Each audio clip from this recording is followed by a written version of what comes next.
नमस्कार. मी ॲडव्होकेट प्रतिभा सावंत. माझ्या यूट्यूब चॅनलमध्ये आपलं हार्दिक स्वागत आहे. आज आपण बघणार आहे की तुम्हाला जर कोर्टात केस करायची असेल तर तुम्ही तुमचा वकील कसा निवडाल किंवा तुम्ही तुमची केस कोर्टात चालवू शकता का, असे जे काही सर्वसामान्य लोकांच्या मनात प्रश्न असतात याबाबत आपण आज डिस्कशन करणार आहे. तर आपण बघतो की आपण जरी सगळ्या शहरी वातावरणात जरी राहत असू किंवा म्हणजे तरी पण आपल्याला कायद्याची पूर्ण माहिती नसते सर्वसामान्य लोकांना.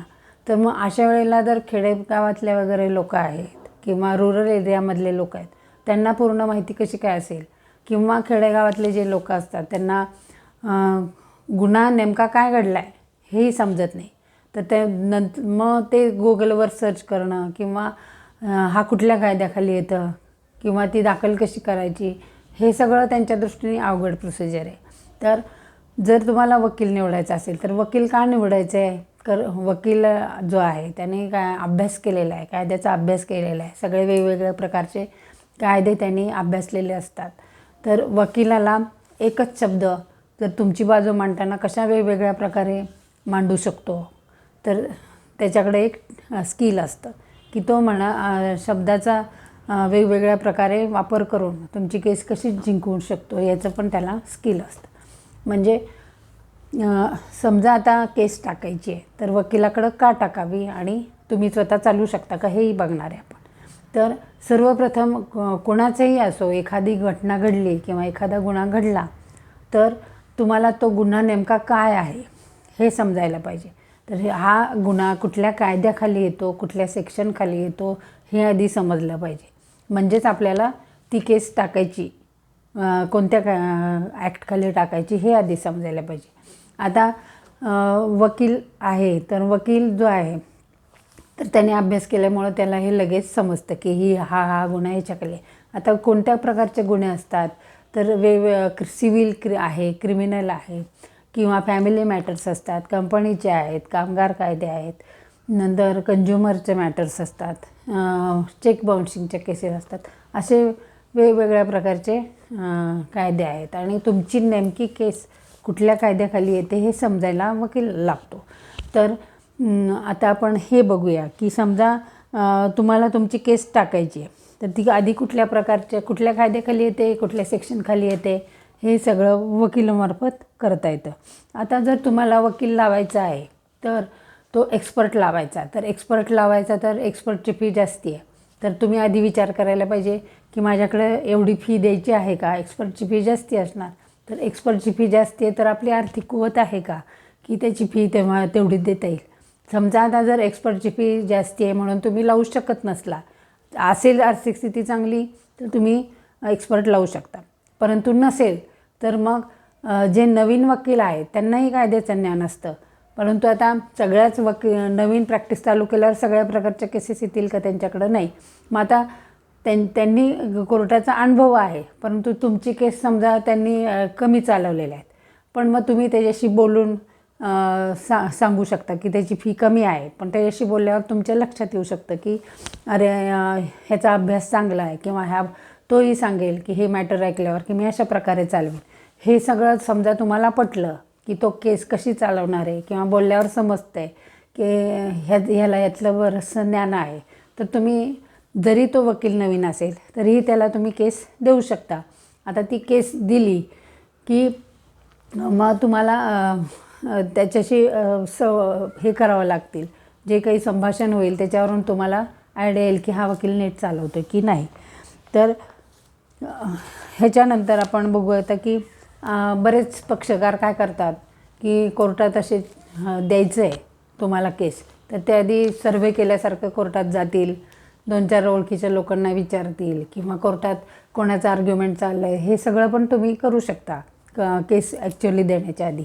म्हणजेच काय, तुम्ही एकदा ॲक्च्युअली केस देण्याच्या आधी तुम्ही कोर्टात एक फेरफटका जरी मारला तरी तुम्हाला ओळखीतून किंवा तिथं प्रत्यक्ष जे अनुभव येतील त्याच्यावरून समजते की हा वकील बऱ्यापैकी काम करतो आहे. म्हणजे ह्याच्यातूनही तुम्ही कुठला वकील निवडायचं हे तुमच्या लक्षात येऊ शकतं. आता फ्री लिगल एड, जरी तुमची काही लोकांची आर्थिक स्थिती खराब असेल तर त्यांना फ्री लिगल एडचा पण पर्याय आहे. तर त्याच्यातर्फेही तुम्हाला म्हणजे कमी फीमध्ये वकील मिळू शकतो किंवा फी न घेतासुद्धा वकील मिळू शकतो आर्थिक दुर्बल जे लोक आहेत त्यांना. आता समजा केस दिली आपण, तर केस दिल्यानंतर तुम्हाला 1-2 महिने कशी चालली आहे हे लक्षात येतं की आता तो वकील येतो आहे व्यवस्थित, प्रत्येक तारखेला आर्ग्यू करतो आहे किंवा जी काही प्रोसेस चालू आहे ती सगळी व्यवस्थित करतो आहे, म्हणजे तुमचं त्याशी पटतं आहे आणि केसचे जे आहेत स्टेप्स बरोबर चालू आहेत, मग तुम्ही तो वकील कंटिन्यू ठेवू शकता. पण कधी काय होतं की असं लक्षात येतं की अरे येतो आहे, दर तारखेचे पैसे घेतो आणि जातो आणि मॅटर काही पुढं सरकतच नाही. मग अशा वेळेला तुम्हाला समजा डाऊट आहे तर त्याला 1-2दा वॉर्निंग द्या की अरे माझ्या केसचं पुढं चालू करा. जर तेही करून तुम्हाला 4-6 महिन्यापर्यंत काहीच होत नसेल तर वकील बदलण्याची प्रक्रिया पण आहे. परंतु ती जी प्रोसेस आहे त्याच्यासाठी मी वेगळा व्हिडिओ दिलेला आहे की समजा वकील फितुरी करत असेल तर काय, हा व्हिडिओमध्ये त्याची डिटेल माहिती दिलेली आहे.